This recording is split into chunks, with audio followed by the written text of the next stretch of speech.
Happy Tuesday afternoon, everyone. It's Kenneth Lang here.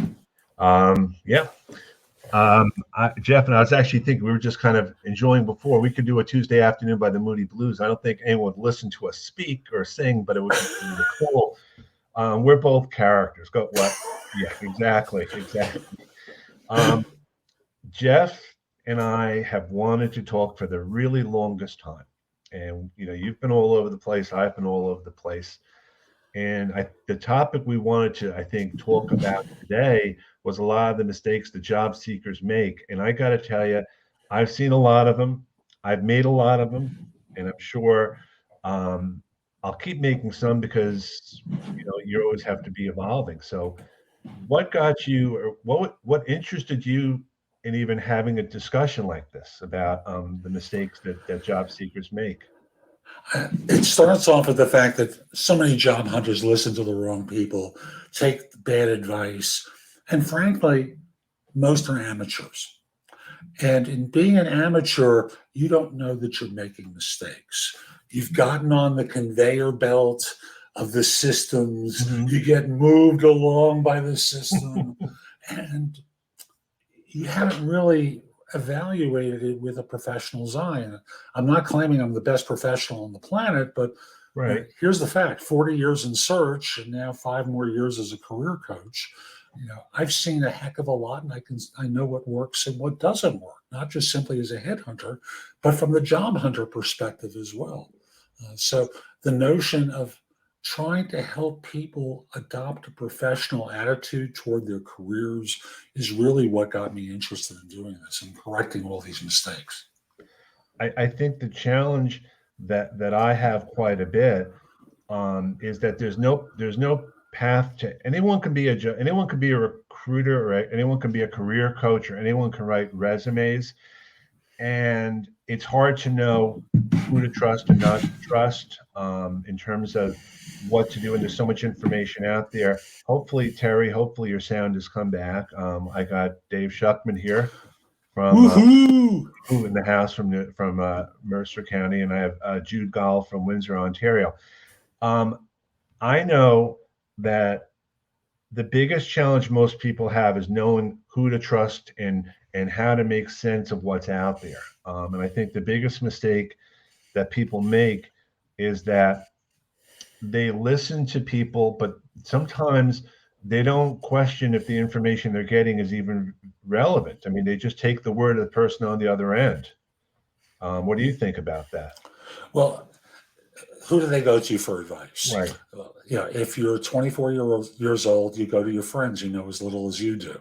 You go to Hmm. career services. You might go to a previous manager that you had who knows what they look for when they hire, but they don't know what the market looks for. If you're 44, or dare I say 64, ooh, it's even more complicated because you think you know.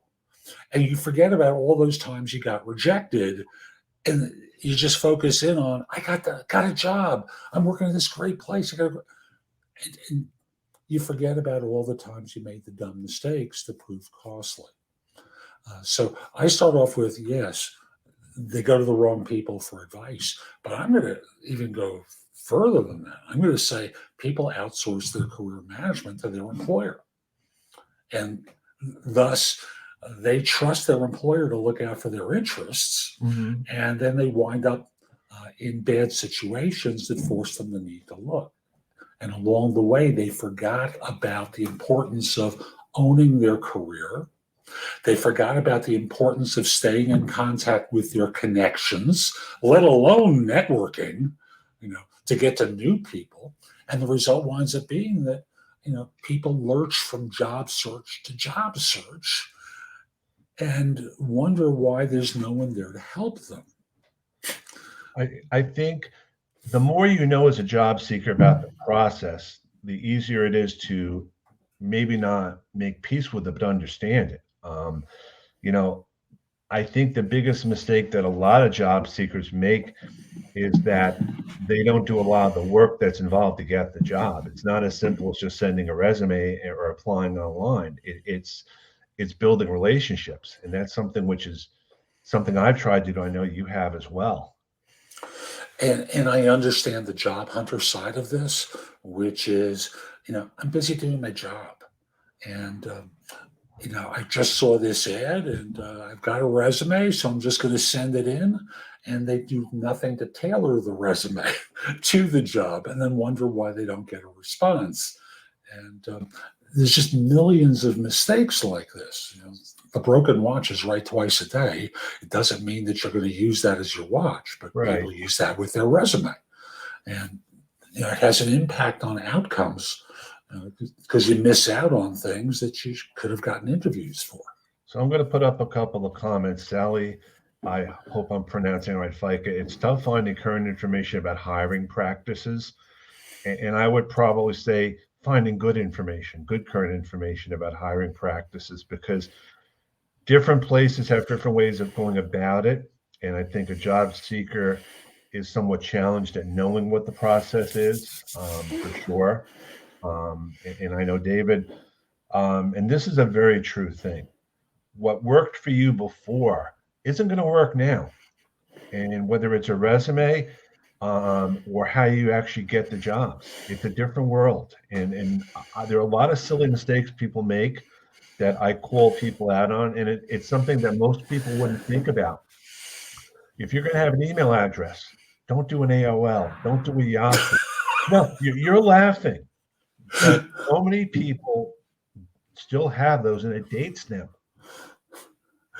It's true.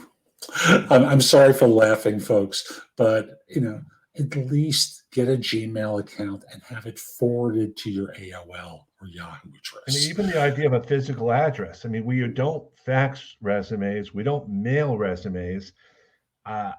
Again, there's a difference of opinion about it, but I'm not a big fan of having that on there. I mean, nowadays we all have phones, we all have email addresses. Again, no one's going to mail you anything. But city, state, and zip you need to have on. Okay. And the reason is, if you're applying for something and you wind up in the applicant tracking system, and they decide to do a search for someone with a particular background, the location field that they're going to use is your zip code. Okay. So they won't, your General Motors, I'm just picking a name at random, your Facebook, your Amazon, whomever, they want to hire someone from Long Island City, and they want to find someone local. So you've got to have a zip code there because they don't want to talk to someone in Detroit. Sure. They don't want to talk to someone in Utah. Great places, but they want someone local. So you've got to have a zip code on your resume just to be found in their systems. And some people make that mistake. Don't put the address on it. I understand identity theft. Right. If someone wants to steal your identity, they can do a Google search for your name and city, state, and zip to get the address. But still, don't make it easy for people. But make it easy for the employer to be able to find you in their systems, so that in this way, when they have something that makes sense, they can do a direct mail piece to you. Reach out to you and say, "Hey, new job opened up. We've rejected you 20 times up until this point, but this one looks like it could fit." So the question that came up, how do you feel about, as a job seeker, looking at a review for Indeed and Glassdoor to find out about a company's culture? Or do you think most of them there are just people that are venting and have nothing good to say? I mean, again, I'm just wondering from what impact you think that might have. Peter, I'll tell you, from my vantage point, when I looked at Glassdoor or any other site that claims to have data, I eliminate the extremes. The extreme negativity, the extreme positivity, because that could be management trying to cover up for the negativity. And I look for the textured comments between the two that suggest that this is someone who has some reasonable thought that I can pay attention to. So eliminate the extremes and you'll probably get something useful. So what are some of the other mistakes that you would think about? I mean, besides obvious things like an email address and maybe words on a resume like experienced or multitasker or something like that. God, multitasker. Ooh. Let me start off with one that people hate to hear because I'm going to make them do work. Every great athlete in the world practices, and every great entertainer in the world rehearses. And job hunters go on interviews, and the first time the words ever come out of their mouth, or at the interview when they wonder why they didn't get the job. You need to practice your answers to predictable questions. You need to have your stories nailed down based upon the information that you believe you have about the job. Watch this one. And you need to make sure that that job description is accurate at the beginning of the interview. So that way you can talk about what you've done that matters to them and not just talk about what you've done. When I talk to HR people, because I've got a YouTube channel at jobsearchtv.com and a podcast called No BS Job Search Advice Radio, I've interviewed HR people for these shows. And I've said job descriptions are 80% accurate. And most of them will laugh and go, if we're lucky, they're 80% accurate. So they're running an ad, and I understand why it's not accurate because of the way that they're constructed. And I can get to that in a minute, but you guys think it's an accurate description of what they're looking for, and it isn't. It isn't. So, normally in the typical interview, you wait until the very end to say, "Oh, you want questions from me? Tell me about the job." And it's too late to do anything with that information because they've already made a decision. I also think that a lot of people that interview are not good interviewers. I think because I've interviewed people. I think I know what I'm doing, but a couple of times I was thrown into an interview at the last minute by my manager. I had not even looked at the resume. Lord knows I'm not even sure why I was there, but the job seeker on the other side doesn't know that. They just assume here's a person who's really has their act together. And I think sometimes we give too much credit to people that are hiring. Not so much recruiters, but hiring. Hiring managers are rarely trained on how to interview. So in your case, when you got brought in last minute, your manager was busy, had something else to do. So they said, Ken, talk to this person for me, okay? Yeah. And tell me what you think. Because they were buying 15, 20 minutes of time because they had something else that they had to do last minute. Yeah. And that's the normal scenario. Unprepared people who haven't even been guided very often about what to interview for, how they want this person interviewed for, and what they want them evaluated for. That's talking about the job. We're replacing Jerry. We're replacing Jenny, replacing Ramon, Ramesh, whomever. And based upon what you know about those people's jobs, you're asked to interview, and that's not necessarily what they want. So for you as a job hunter, you have to find out what they're really looking for at the beginning of the interview so that right away you can connect the dots for them. As soon as they ask you, tell me about yourself and what you've been doing professionally or walk me through your background, you want to be connecting the dots for them and not just talking about what you've done, because they don't care about a lot of that stuff. They just care about what they need. Well, it's the old what's in it for me. Your history is your history. It shows you worked, it shows you've done stuff, but what is that background going to do for me who's hiring you if I have a different need? Right. If you have a different need, I'm talking about the wrong thing. Trapdoor opens up, chair falls backward, you're in there with the alligators. And the interview's really, even if they're sitting there pretending to listen to you, it's really over. I also know that there are times in an interview, and I found this out after I got hired somewhere, that it was a good cop, bad cop thing. There was 3 good cops and 1 bad cop, and the bad cop was in there just to kind of throw me off, and it was intentional.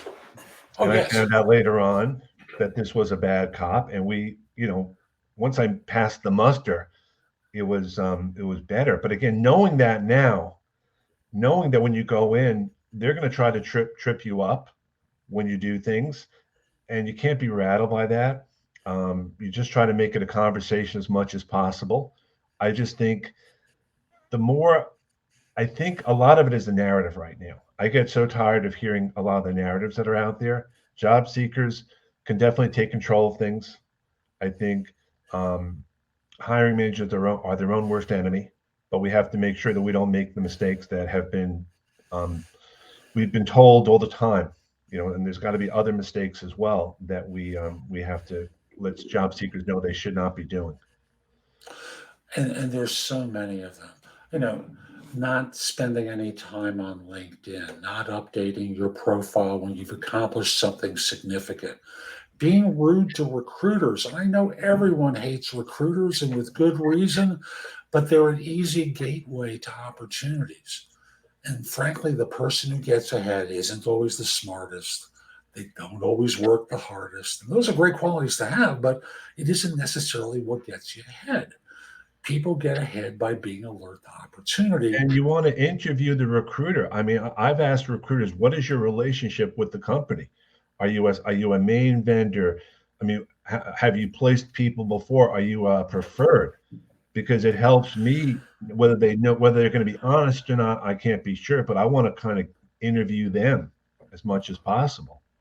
And this may be a shock, folks, but just like you, just like the hiring manager, recruiters lie.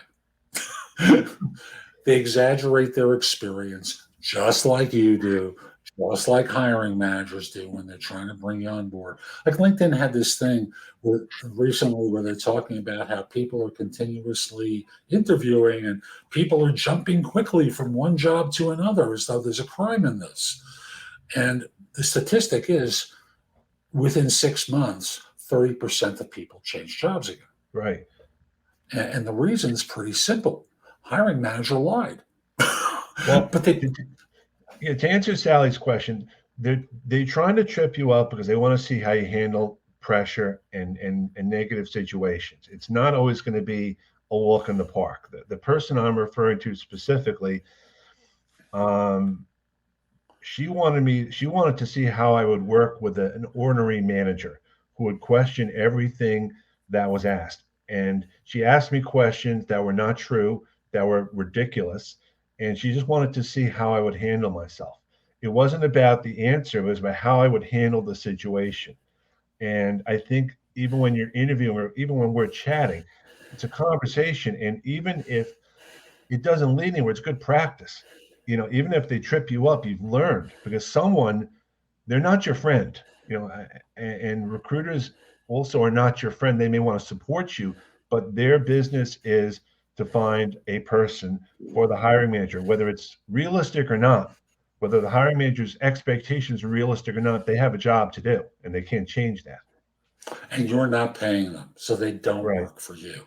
And in the trip up situation, the easiest way I tell people to deal with stress interviews, especially if there's a watcher or two in the room observing while this person's trying to be difficult. I tell folks the easiest way to deal with that is as you answer questions, you put a small smile on your face, a twinkle in your eyes to make it seem like this is no big deal.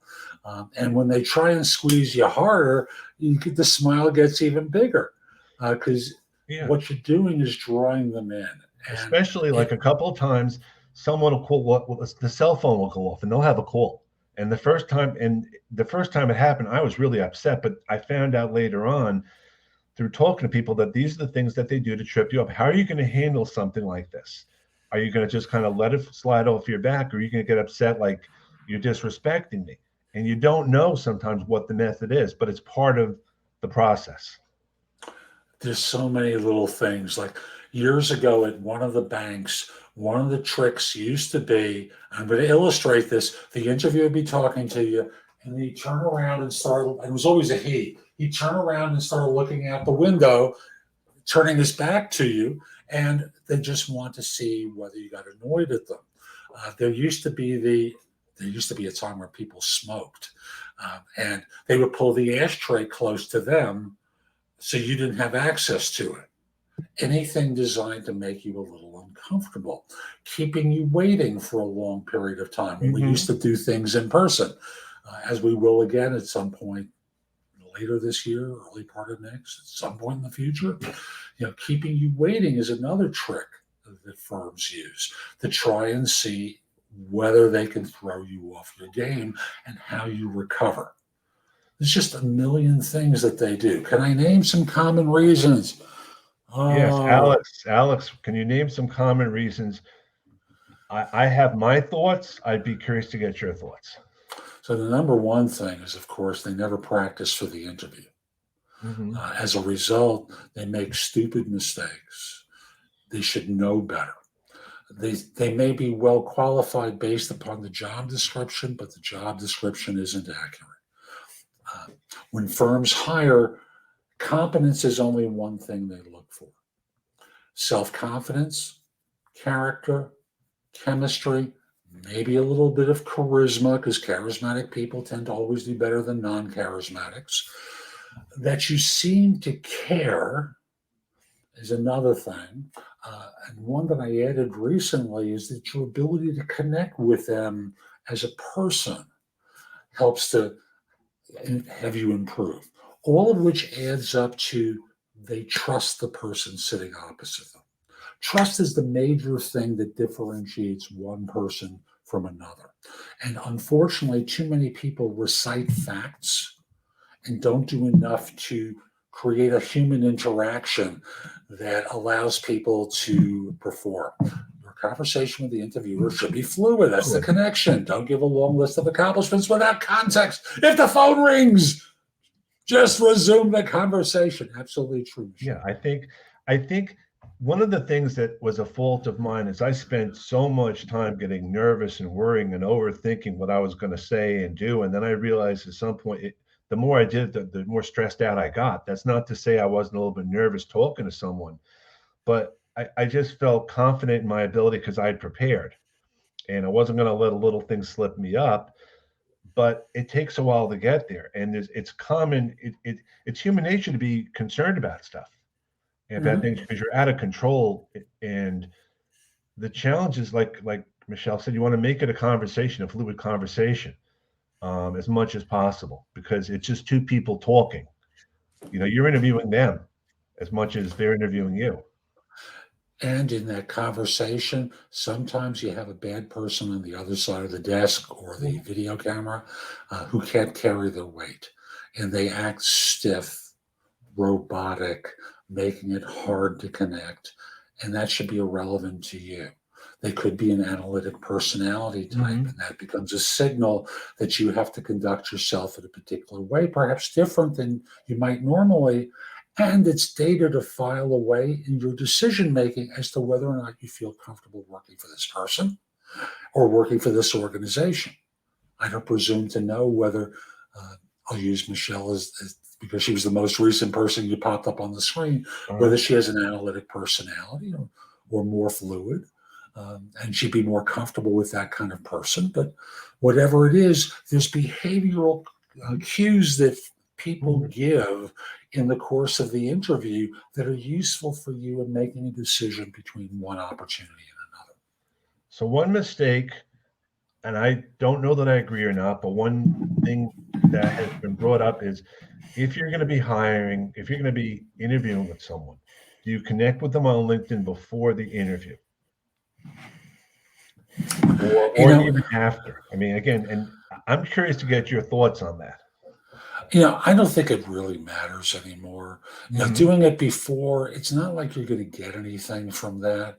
Doing it after, at least there's a connection in theory based Hmm. upon the previous conversation. Yes, you can say, I'm on your calendar for Tuesday at 2, thought I would connect. And that's not really connect. The real connection takes place after the meeting, where even if they reject you, you have the opportunity to message them from time to time to bring them up to date on what you've been doing, to actually establish a relationship with someone that can be meaningful rather than doing it beforehand, where all you're doing is saying, hey, on your calendar. I think the other thing people make a mistake about is just because you get rejected for a job does not mean the relationship ends. It may you can be considered for another job, or maybe their first choice decides not to get hired. The conversation shouldn't just end when the interview is over, even if you get an automated rejection. You want to stay in touch because you just never know, and very few people follow up that way. You know. Very true. And again, I look at a career as being a long period of time. Hmm. And thus, you may have been a ship passing in the night right now, But a year from now, you could be someone who's very desirable to that same manager, or vice versa.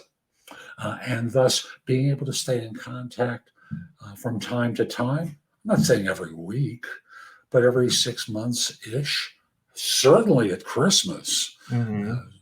reaching out to reconnect with someone has value to Well, people. I have to tell another true story. Remember, I just told you before about this, the good cop, bad cop with the Yes. interview. Well, the bad cop lost her job and reached out to me for help. And it was a little bit awkward at first, but we just started talking because she happened to remember me at the time. And it makes me laugh in a way, but we're all human. And what I Right. found out later on, and it wasn't fair to me, is that there were issues going on at that place. You Mhm. never know the whole story. And I talk about being empathetic all the time for that reason, because you just don't know the backstory. Um, that's why following up is so important. Following up is so important.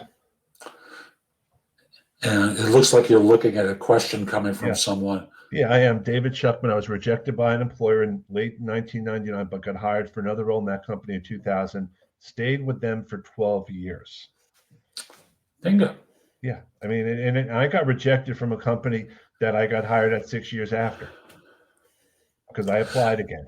I mean, it happens. I made reference earlier to how employers lie. Everyone is lying. Um, there are three jokes in the recruiting business. Joke number one is, how can you tell a job applicant is lying to you? And the answer is, their lips are moving. How can you tell an institutional customer is lying to you? Guess what? Their lips are moving. Mhm. And of course, how can you tell a recruiter is lying to you? Yes, you knew the answer, because everyone's posturing for advantage. Mhm. And for me, it took me a while to figure out that employers are exaggerating opportunities. When it came to me, that I never have had one of my clients ever say to me, Jeff, I've got a problem here. You know, I just took over this group, and I've got 25 people reporting to me who are imbeciles. And my predecessor got fired, and so did hers. I need to hire someone to save my butt.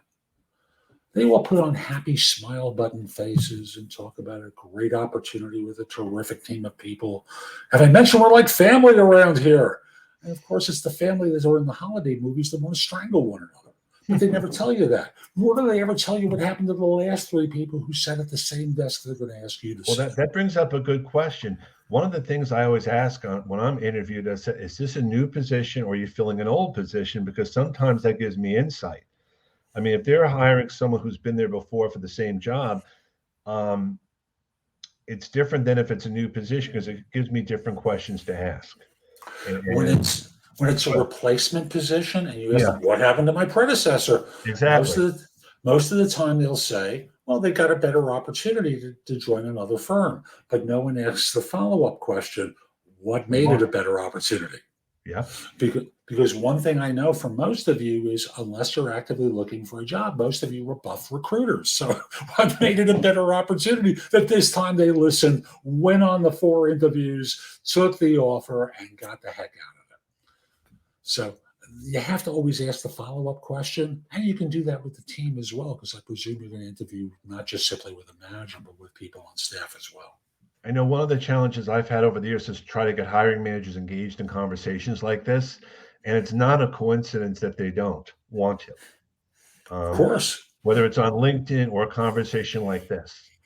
Of Um, course, they don't want to do this because they got to admit that they don't know what they're doing, yeah, that they yeah. lose people, they've got turnover. The turnover can be pretty high. Hmm. And especially in times like this, when they have to face the idea that, hey, we got a big 5% raise coming for you. That's up from 2 the previous years. But inflation's at 8.5%, which means you have to make 11 just to break even Yeah. because government takes a cut, which is, by the way, one of the other things most of you don't do. You don't pay attention to inflation now and work taxes into the number. So when they talk about the 10% raise, well, they're talking about something that's a little less than break even in the Northeast and in different parts of the country. I also think people need to really rethink where they apply, because everyone applies to the large companies they've heard of, but if you go to the smaller companies, companies that are local, you may have a better chance. And then the follow-up question I get to that is, where do you find the small companies? Everyone talks about it. So I say right off the bat, subscribe to business newsletters, go online, read articles about it, do some research. The information is out there. You really want to do as much research as possible for anything. Vendors are very good for that.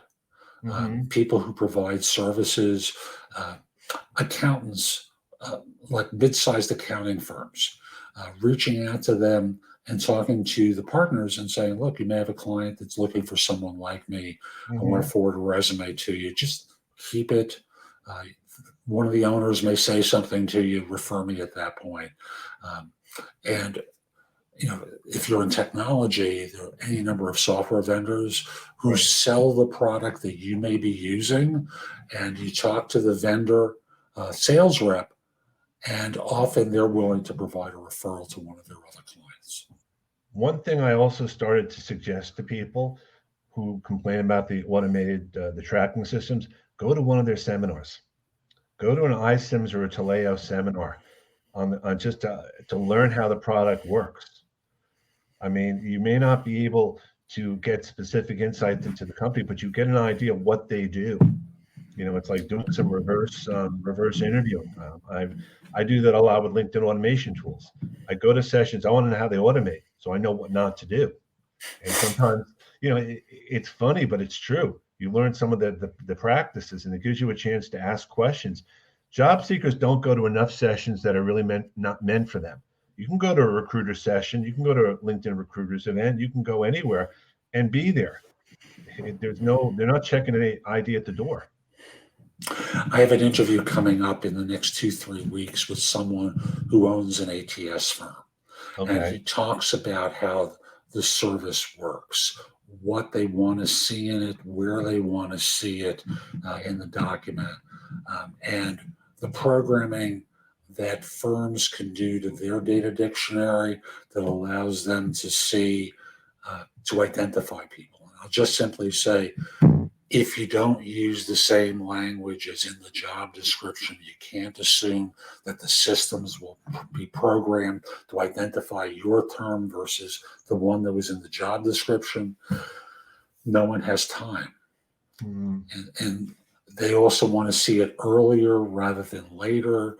They also want to see it in certain fonts versus others, yes. on and on and on. Um, Pretend a 6-year-old is reading the resume. Right. I, Could I they have recognize it? I got to look at this, Alex. I would never answer to the question, why this vacancy? Now, if this is about as a hiring manager not answering the question, why this vacancy, I don't know why. I mean, just because the question's asked, yeah, it doesn't mean you have to answer it, but it's a valid question to ask from a job seeker perspective. Um, you know, you don't know why the other person may or may not have left. It may have had nothing to do with anything, but it's a question. And from my vantage point, if I were a job hunter, I'd never take a job there because you're holding out something from me that I should know that would alleviate any concern I have. Because 3 people have sat at that desk in the last 3 years. Why can't I know what the reasons were for someone leaving? Unless you're hiding something from me, in which case you don't trust me. I can't Right. trust you. Well, and that's true. I think that goes to the conversation. You can ask, I mean, some questions may seem a bit forward, but okay. Like I said, I'm interviewing you, you're interviewing me. If And it most doesn't work, it employers are doesn't work. asking, why should we hire you? They're asking obnoxious questions designed to put people on the defensive. So when you turn it around and say, why is this job open? Suddenly that's a taboo subject. Please. So again, David alludes to Reference Solutions, USA.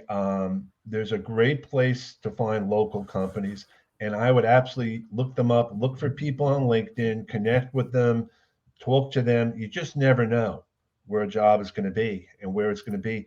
And it's really about getting the experience and getting your foot in the door, and then Dr. Scott, local chambers of commerces, et cetera. I will tell you now, I'm a member of a chamber of commerce up here in northern New Jersey, and most of the small businesses there, and I've gone to meetings, they're looking for people. They're looking for people to do some work, and they're going to rely on their local chamber members to help them because you've built that relationship. And in some parts of the country, depending upon the kind of work you do, a BNI chapter can be useful, where you contact the chapter president and say, "This is what I do. Do you have a member who's in this field? I could give you a resume. You can just deliver it to them." Doesn't mean they're necessarily hiring, but there are people in insurance. There are people who are in accounting, in engineering, in plumbing, in HVAC work, all sorts of different fields. There are mechanics of all sorts. So there's lots of jobs out there. And to think that LinkedIn or Indeed have a monopoly on the listing of all positions doesn't work that way. I think one thing we talked about before, just to end things, is that people that are just starting out have just as much discrimination against them, probably even more than people of our age. It's the age-old job spec thing. You're a junior person, I want 5 years experience, as opposed to the senior person that wants 5-year experiences. People don't know how to write job specs. It's as simple as that, and you have to get past that, which is easier said than done. And so even when we call this job search mistakes that people are making, the mistakes are happening everywhere. And I think it's getting past what those mistakes are and to put yourself in the best light. For junior people, let me just start off with, you are discriminated against even more than the old guys. So let's just start, and that's an American Psychological Association data on that from 2 years ago. So it's not old antique information, it's fairly recent. So your job is to conduct yourself in a way that not just the boomers, because the boomers are almost out of the loop at this point, but it's really about Gen X. It's about the older millennials can relate to you with. And as a Gen Z member, I know you're very much like the boomers. You want to work hard and your job matters to you, but play the game for a little while to get across the threshold and get hired. Yeah, I definitely think, I know the mindset has changed with this generation. They don't have the same expectations of being in a place for 10 or 15 or 20 years anymore. With good reason. Right. No, I'm saying whether it's because they've seen it in their families or they just have that understanding. So that's both good and bad. But it's an understanding part, to know what you're up against. They have a different mindset. And so I think that's not so much a mistake per se, but it's a realization. When you go for a job now, my age, you don't expect it to be for the rest of your life being 15 or 20 years. So I think that has to be a little bit of a reset. And I know we've all talked about that, what the expectations are. For Gen Z, they're not going to play the game of filling out the ATS application. They don't care. What they want to do is find a place where they can be appreciated. And they want to be in an organization where people see them for who they are going to support them going forward and help them learn and grow and get ahead. And they will work harder than the boomers did when they first entered the market, because the boomers were the hippies. So Michelle has a question. Small businesses employed 80% before COVID. How has COVID affected that since so many small businesses closed? I mean, I look at it this way: some businesses closed, but others opened up. So it may be in a different place. But what do you think? Well, the LinkedIn clientele, and I'm going to address this word LinkedIn, is not the same clientele as a lot of those businesses. So when we're talking about most of the businesses that closed up, hospitality is a huge area. Jobs that most of you don't do. So in terms of these, those are really micro businesses. I think of the SMBs. So if you looked at, for example, I think PwC and Deloitte have lists of small and medium-sized businesses. Those firms were able to make it through most of the time. in most cases. That's really the size. We're not really talking about the small micro businesses Mhm. that employ 12 people and the bookkeeper sits at the front desk taking calls. I would say, on top of everything else, to everyone on the call, avoid reading the newspapers as much as possible about what the news is coming out as. Not that it's not as good or bad, but don't rely on your networks to give you relevant information, because broad strokes in the media is not always the best way to go, in my They opinion. talk about the job market as though it's one big monolith. Right. It Yep. isn't. Definitely. So is there anything else that you wanted to chat about? I want to be respectful of your time because I appreciate it so Oh, much. I'll just conclude, folks, by saying the skills needed to find a job are different than those needed to do a job. And it's an obvious statement, but most people conduct themselves as though if they recite a bunch of facts, they're going to get hired. As I Right. started off, your amateurs around job hunting. I've got a lot in the blog and my website, thebiggamehunter.us. Go there, go exploring. There's just a lot All there right. that'll help you. I have to, Cindy. There is some truth to all news that's out there, but when I hear about the unemployment rate being portrayed the way it is, when I hear about the fact that people can't that there's jobs out there and people can't find people to be hired, it's not as simple as a 30 or 60-second news bite. And I'll give you the thing on the unemployment rate. Yeah, Unless you're collecting unemployment, you don't exist. right. The closer number is the U6 rate, which is the one includes people looking for work aggressively and people who are underemployed. And I'll also say that when they talk about, hey, we created 200,000 new jobs this month, a job is a job is a job. Doesn't matter if you're working 6 hours a week as a IT support person remotely in Dallas, 12 hours in Chicago, and 15 hours in DC. To the government, that's 3 jobs, but only one person. Catch that one. Yeah, I think any advice that we're all giving is based on kind of our knowledge and understanding. I mean, everyone has to kind of do what they think is best in their situation. We are here to help and advise as everyone else is on this call. And I would recommend everyone after the call, comment, follow up with connect with each other, because that's what this is all about. I want to thank you all very much. Thank you very much, Jeff. I'm actually returning the favor with you tomorrow. So we'll have another great conversation then. Folks, be great. Take care.